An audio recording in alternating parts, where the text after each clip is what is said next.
morning. It's Ginny, Eli, and Tam from DS Tech in the beautiful Upper Peninsula of Michigan at the Penn Star Complex. We're going to talk about a holiday security shopping list. It is the season. Because it is the season for all of our holiday shopping. Might as well include some security shopping in there. Absolutely. Make sure you go to dstech.net and sign up for your free Galactic security scan, right? Yep. So, and we'll talk about that too. You do it. Galactic scan. Anyway, so what do we got? What do we got on our shopping list? Well, number one, we have a warning, right?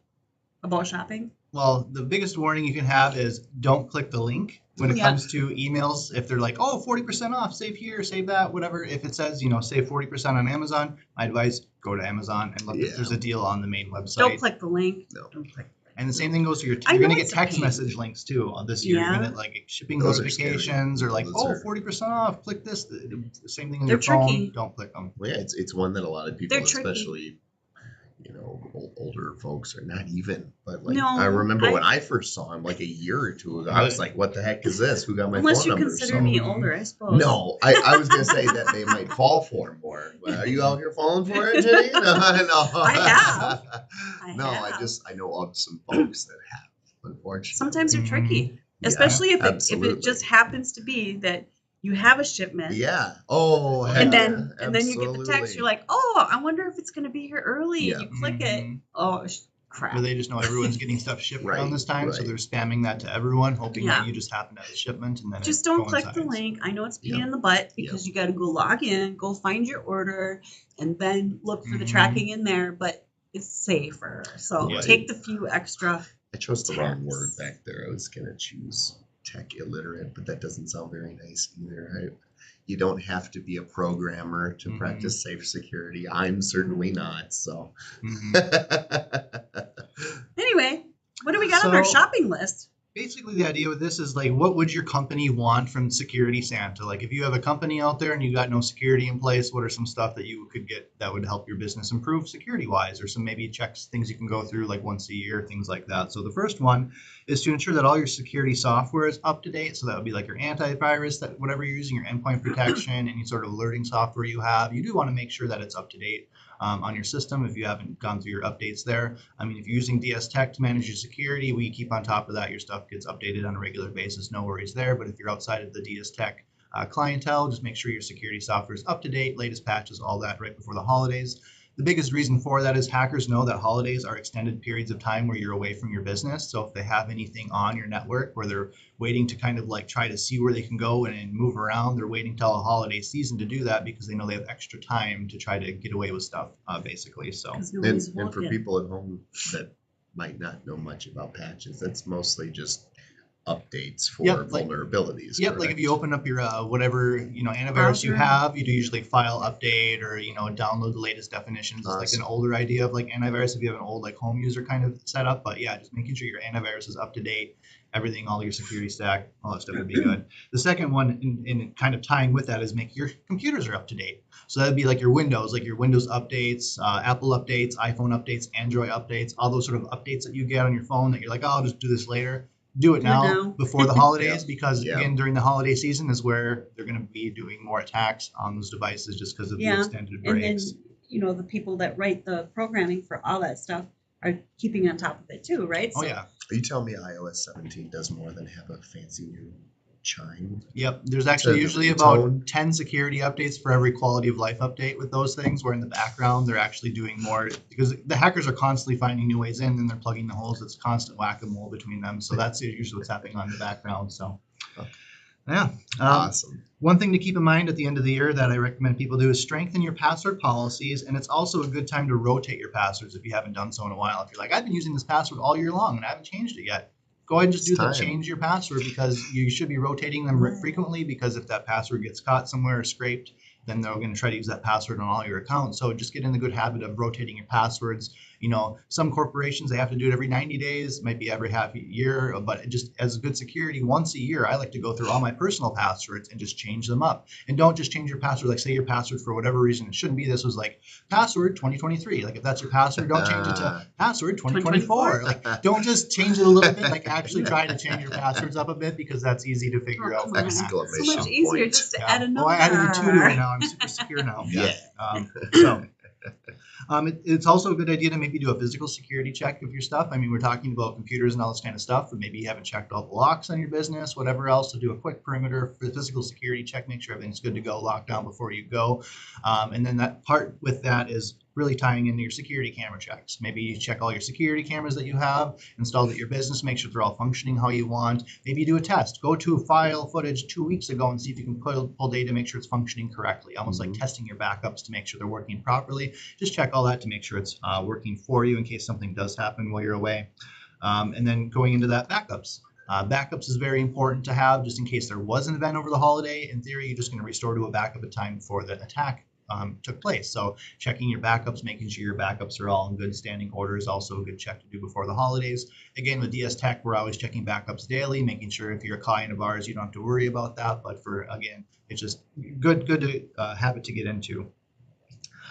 Limiting access during the holidays could also be important, and avoid giving users For kids or maybe not so much for that, but it's more like for say your employees. say an employee is like, oh, I got to get this job done remotely and I'm going to work remotely over the holidays. So you set them up with quick access into the system. A lot of times those quick access or one-off setups that you do, you give them too much permissions where you're just like, you can have access to the file share, but they don't set it up to restrict that access. So if you are doing any quick setups for staff to work remotely, make sure you're limiting their access to least privilege. They should only be able to access what they need to do their job, nothing more, just to limit the idea if the account was to be compromised, the attacker can't do anything more with that account. It's just for So security. Would you recommend testing that just to be sure there's no way you can move upstream or anything? Yeah, you can do that too. I mean, if you have like a test file or something. Yeah, like if you logged in as that user, then if you create the user for them, you usually have someone set up the user account. You could log in as that user before they give them the password and stuff and let them change it, and then you could test like accessing a file and then seeing if it's properly denied or blocked or not. So definitely something you can definitely do if you're curious with that. Cool. They say set up alerts for unusual activity. And again, if you're part of DS Tech's ecosystem with their security, you already have these alerts. But the idea with that is like if you have an M365, a Microsoft login, and someone tries to log in from a foreign country, we get alerted to that saying so-and-so tried to log in from Argentina or wherever it is. And it's like clearly they're not working there. So we have those things in place to alert us. But if you don't have that set up for yourself, I encourage you to set up some sort of alerts where you geofence it to only log in from, say, the US if you have that ability, things like that. And then if it does happen to where someone logs in outside of your alert threshold, it sends you an email. In our case, it'll create a ticket to which you follow up with the user and remedy the issue there. Is that something that's easy to test, that alerting system, or something easy to configure? Because recently I did a scan for some folks that they were working with another managed service provider and did not receive any alerts, which one would think you're getting alerts or whatever. You would get an alert. Well, just from the scan itself or from the accounts? We didn't get a scan, or we didn't get an alert tripped by the scan, anything like that. Simulated phishing. Interesting. Things. It depends what they have set up without knowing. We weren't malicious, but thank goodness we weren't. So. Yeah.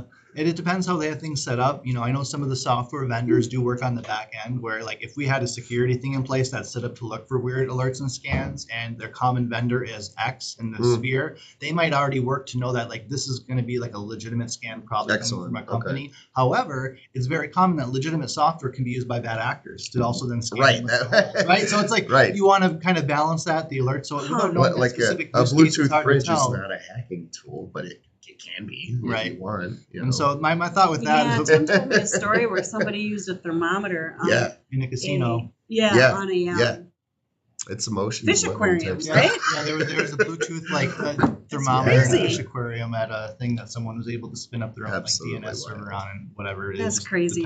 Anyway, so every device needs to coming be at secure. you from the fish tank. Yep. So I guess what you're saying though is if you have the alerts, it is good to test them by trying to do a malicious scan or do something like that, which they should audit their alerts once in a while to do like have someone, they call that red teaming, where you have a team purposely going in to try to hack your system to see what alerts will come up with. Usually that's part of like an audit or a penetration test. But if you're getting this set up from someone and you're curious if it works, they should at least do some sort of test alerting for you, or at least ensure and show you an example that, hey, this is what happened. So my thought, I don't know the specifics of what they had prior, but my thought is it should have been alerted, even though it was a known thing, and at least let them know. So I'm pretty sure it was an outdated monitoring tool. right, So it just didn't catch it. It just likely too new. but, Yeah. You know, it's just something, if it's ever something you can check on at home Yep. that you don't, you know, if you're not a client of ours yet, you know, we're not, And there are ways you you're can not kind under of our test umbrella that. of protection, then it's a useful piece of info. Yep. So. A way you could test that, I guess, with like the scans and stuff, or the impossible travel, if they had the alerts, would be to spoof the IP address of like, let's pretend we're located in a different country and log in to see it blocking it. You can test like that to see if it would do that. Yeah. So the alerts for unusual activity is important to do, especially when you're gone away. Reviewing your emergency or incident response plan is a good time. If you haven't reviewed that yet, or if you don't even have one of those plans, it's a good time to get in the line of thinking of like, what if a natural disaster hits our building? How do we continue business? Or the incident response is more relying to, like, say we get ransomware, who's the first person we call?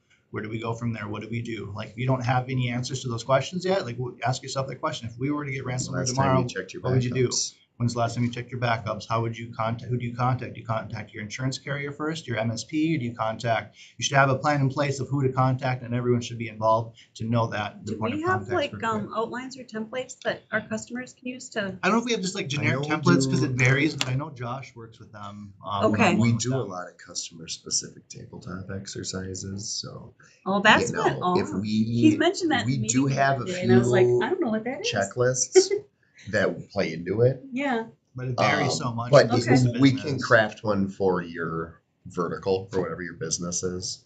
So, you know, whether you're a financial institution or manufacturer, healthcare. Because if I'm watching this, I would want to know. There's a few different, compliance, you know, standards that you need to meet. So, we're pretty not all encompassing, but with the specialties that we work in, I know we work with a lot of personalized. Doesn't hurt to ask. You know? Reach out and ask for one. Personalized. So. We do work with a lot of compliance. Yeah, absolutely, absolutely. And if we don't work with your industry, we know someone who does, because we are part of a excellent cooperative. We have a bigger nationwide. Group. We've got groups everywhere, so it's a pleasure to someone in that umbrella kind of resource. Absolutely. Yeah, for sure. You know, it's like, hey, we have a guy for it. We have a bigger We already checked him out, so you don't have to worry about wasting your money. So, something to think about. And there's just like reviewing your incident response plan or what would happen during an emergency. Same thing, having the security awareness training and reviewing that with your staff as a refresher. So those are like the fish training exercise videos you may get where you send them like, you know, how to watch to like don't click the bad links, all that kind of stuff. You know, avoid malicious websites, you know, the kind of standard stuff. So you should have some sort of security awareness. Don't pick up USBs on the parking lot. Yeah, don't plug in USBs in the parking lot. In company cars. Yeah. Some standard stuff that, you know, you think should be common knowledge, but it doesn't hurt to refresh it once in a while for those staff that may get laxed or that's not part of their day-to-day, so they're not thinking about it. It's good to have everyone on board thinking security, and so having that refresher usually at year end can be good depending on your business. You might be really slow or really busy during the holidays, and if you're one of the businesses where it's kind of a slower time between hunting season, Thanksgiving, Christmas, New Year's, it's a good time for the staff to then review those videos and get up to training where maybe you're not so busy. Now obviously that only works if your business is slow during the holidays. I know there's some that it's like crunch time during now, so obviously that won't probably when the busy time's over, then have them refresh it. The New Year's lull then. Yeah, exactly. For them. Yeah, after the holidays, but usually about that year, you want to kind of go through your checklists and kind of just review that kind of stuff with your staff. And then so if you're unsure about any of this stuff and you're not already a DS Tech customer, you can reach out. Again, what we were talking about earlier, we have this thing called Galactic Scan where we can go and do a one-time scan on your systems, get a nice report all built up, and then we can review all that Eli say that stuff with you. So yes, we'll absolutely run a Galactic Scan. That's what I wanted to hear. Your system. And and so the galactic scan is basically one of those home auditors that you don't want, where they really are annoying and they'll find every little thing wrong with your house so they can review you before Yeah, you so sell you it. can't Oh, get insurance So until you fix It's it. like paying an inspector $400 to just come and absolutely diss your property that's been in the yeah, family for because 100 you're years. gonna find something. I hate to say Except it. for this, Yeah. it's more valuable than that. But it is On the other actually, hand, if we it'll want button run up one all that's the holes, complimentary, right? so Yeah. yeah. Oh my Yeah. gosh. And they're gonna find something no matter what. I mean, that's the thing with security is there's Yeah. never gonna be Yeah. like an end goal where you just hit this goal and now you can stop working Yeah, now security. you're- It's always just a journey of it's never Oh changing. yeah. So. Oh, and it's sometimes not the things that some of the scans that the results will have things that are color coded. If it's white, it's not a risk. If Right. it's yellow, it could be It's a more medium informative. risk. If it's red, we Fix don't know it. what red Better means, right? plug it. So So- some of them are more necessary of timely action even than you Mhm. think, and then some of the red ones are just like, hey man, change your password. Right. Just do Stop- better. Come stop on, saving man. your Just change your passwords in password. Chrome, right? That's You it. know, that It's kind so of stuff. easy. Yep. So you may be thinking, It's a pain in the do I butt. want to run one? Is it a pain in the butt? Might be like when you have a cough for a long time, you don't want to go into the doctor because it might be nothing you can do. I don't know. There might be something very easy that you can do to save potential headaches Mhm. and money. No Oh, matter It's not that bad. It could be download this free authenticator, right. change your password. A lot of the stuff on the log scans, out at anything that home, we find, and, we'll have a solution for whatever finding that's Right. on there for you. Whether we Right. offer it or not, we're just there to help your business. Yep. too. So Exactly. we just, we want to point out where you may be lacking, how you can Mhm. improve, whether you take those results and run with it or not. That's totally up to you. Right. But we'll at You least can take them give and you the run with them, results. and Yeah. or we can run with Or them you with can you. help us, or we can help absolutely. Or we can help you for it. Absolutely. With that, So so. But we want to Yeah. make sure our Upers are doing good, doing okay, and not Yep. under attack from hackers. Mhm. But it is how we keep So, the lights on. at that, Yeah, that's about it. That's yeah. all. The Santa security checklist or holiday security shopping list, however you want to phrase that thing. Yeah. All the things you Yes, can do. Yes. So if you want it in writing, I'll get a copy of this from you, from Tim. How much coal do you think the Red Hat teams are going to get from Santa this year? Pretty good. Or? I don't know. It all just depends how well they did. All right. Well, cool. Maybe they'll not get coal. Maybe they'll get. All right. We hope you have a great day. Go to dstech.net and sign up for that free galactic scan. All right. See you later.